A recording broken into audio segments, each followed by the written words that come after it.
Bayangkan kamu berkendara sendirian di tengah malam. Di jalan yang begitu sepi, sampai-sampai suara detak jarum jam terasa lebih keras dari nafasmu sendiri. Lampu motor jadi satu-satunya cahaya menerobos kegelapan yang pekat.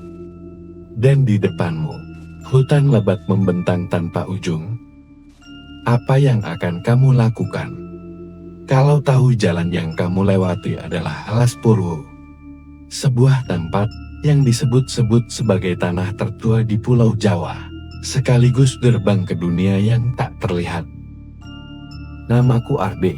Malam itu, aku cuma ingin cepat sampai rumah. Tapi satu keputusan kecil mengubah hidupku.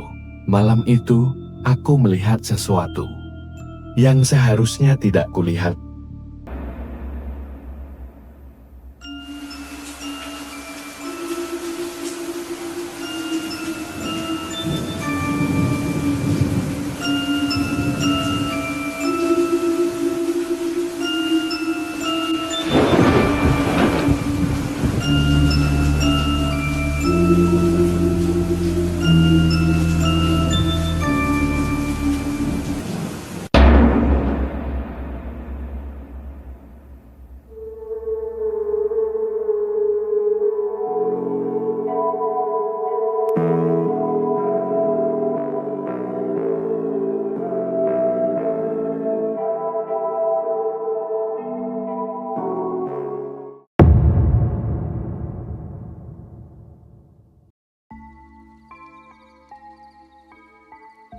Malam itu dingin, jam di ponselku menunjukkan pukul 11:17 dini hari. Aku memacu motorku dari Banyuwangi menuju kampung halaman di arah selatan. Jalanan lengan, hanya sesekali truk melintas dari arah berlawanan. Lampu jalan jarang, sebagian bahkan mati. Aku baru tahu dari seorang teman, ada jalan pintas melewati Alas Purwo. Katanya, lebih cepat 1 jam daripada jalur biasa. Aku yang sudah lelah seharian memutuskan untuk mencoba jalur itu. Begitu memasuki kawasan hutan, hawa berubah drastis. Angin menjadi dingin dan basah, aroma tanah dan dedaunan lembab memenuhi hidungku. Lampu motor menyoroti pepohonan tinggi dengan akar-akar besar yang menjuntai seperti tali-tali tua. Seolah aku sedang memasuki dunia yang berbeda. Di tengah sunyi itu, aku merasakan getaran aneh di dada.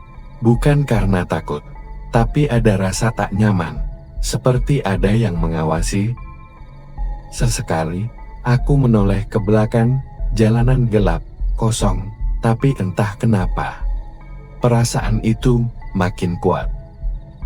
Sekitar setengah jam berkendara, aku melihat cahaya merah di kejauhan, seperti lampu kecil berkedip di tengah gelapnya hutan. Aku mengerem perlahan, menajamkan mata, bukan lampu mobil, bukan juga lampu rumah, cahaya itu seperti api unggun. Rasa penasaran mengalahkan logika. Aku mematikan motor, menuntunnya ke arah cahaya itu. Semakin dekat, aku mendengar suara samar, seperti nyanyian atau mantra. Suara itu datar, diulang-ulang, membuat bulu kuduku berdiri. Di balik semak, aku melihatnya. Lingkaran manusia, sekitar 7 orang duduk bersila di tanah, mengenakan kain putih kusam. Wajah mereka tertutup kain atau topeng. Di tengah lingkaran, ada peti kayu kecil yang dihiasi bunga-bunga kering dan dupa menyalat. Bau dupa itu menyengat, bercampur aroma busuk yang samar. Aku merunduk, napasku kutahan. Mereka tidak bergerak, hanya membaca mantra. Namun, tiba-tiba, salah satu dari mereka menoleh langsung ke arahku. Waktu terasa berhenti, meskipun wajahnya tertutup kain putih. Aku tahu dia bisa melihatku.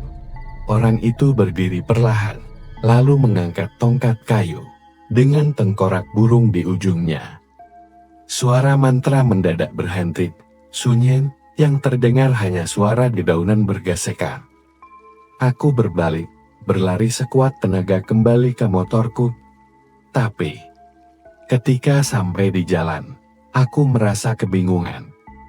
Jalan setapak yang tadi kulalui tidak ada yang. Ada hanya pepohonan rapat, seperti menutup jalan keluar. Aku mencoba tetap tenang, tapi jantungku berdetak begitu cepat. Aku menyalakan motor, mencoba mencari arah. Di kaca spion, aku melihat sesuatu. Sosok putih berdiri di tengah jalan, menatapku. Lampu motorku berkedip-kedip, seperti ingin mati. Aku memacu motor sekuat tenaga. Di belakangku terdengar suara langkah kaki berlari, diselingi tawa tipis yang membuat darahku membeku. Setiap kali aku menoleh, aku melihat bayangan putih melintas di sisi jalan. Seperti ada sesuatu yang mengintai dari segala arah. Tiba-tiba, gamelan Jawa terdengar samar dari kejauhan. Suara itu tidak normal. Nada-nadanya kacau, menyesakkan dada. Aku berusaha fokus pada jalan, tapi di depan ada perempuan berambut panjang, berdiri di tengah jalan. Pakaiannya compang-camping, rambutnya menutupi seluruh wajah. Aku membanting setir motor oleng dan terjatuh. Dunia menjadi gelap seketika. Ketika aku membuka mata, aku sudah berada di tengah lapangan luas. Bulan purnama menggantung besar di langit, menyinari orang-orang berseragam putih yang mengelilingiku. Mereka diam, menatapku tanpa suara. Aku mencoba berdiri, tapi tubuhku terasa berat. Di tengah lingkaran, peti kayu tadi terbuka. Di dalamnya, sesuatu bergerak. Aku tidak bisa melihat jelas, hanya tangan kecil yang keluar, pucat dan dingin. Suara perempuan itu terdengar di telingaku. "Kenapa kamu ada di sini? Malam ini bukan giliranmu." Darahku terasa berhenti mengalir. Seorang pria dengan wajah tertutup kain mendekat. Tangannya terulur ke arahku. Dunia sekitarku mulai berputar.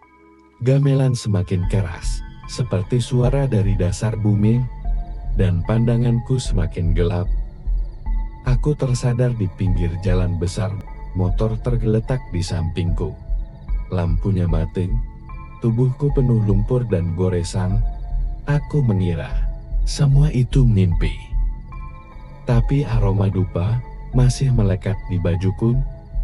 Seorang bapak tua lewat dan menghampiriku. "Nak, kamu jangan pernah lewat sini malam-malam," katanya lirih. Aku menatapnya, masih gemetar. "Kenapa, Pak?" tanyaku. Dia menatapku, lama, menghela napas panjang. "Karena malam tadi, bukan kamu yang mereka cari, tapi kamu sudah melihat mereka. Jadi hati-hati. Mereka mungkin akan datang lagi."